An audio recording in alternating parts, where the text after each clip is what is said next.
पुर्खाहरूको बलिदानले आजसम्म कुनै पनि देशको गुलामीमा नपरेको देश नेपाल र हामी नेपाली भनेर जसरी गर्वका साथ बोल्दै आइरहेका छौँ, त्यस्तै आन्दोलनको आडमा राज्य शक्ति आफ्नो हातमा लैजान्छौँ भन्दै आन्दोलन पछिको निर्वाचनको परिणाम जसरी बङ्गाल देशमा ल्याएको छ, न्यायपूर्ण जनताहरूले आफ्नो मताधिकार प्रयोग गरी आन्दोलनको जगबाट आएका राजनीतिक पार्टीलाई पराजित गरिदिनु भएको छ।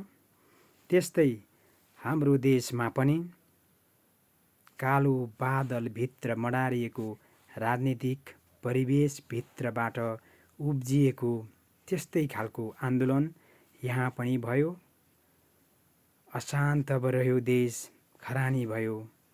तत्पश्चात हुँदै गरेको चुनावमा अब हामीले पनि कसैको डर, धाक, धम्कीमा नपरी आफ्नो मत, आफ्नो अधिकार कसैको कर कापमा होइन, देशका लागि हामीले हाल्दैछौँ भन्ने मनैदेखि लिएर अबको फागुन 21 गतेको चुनावमा स्वच्छ मनले भोट हाल्ने बेला रहेको छ।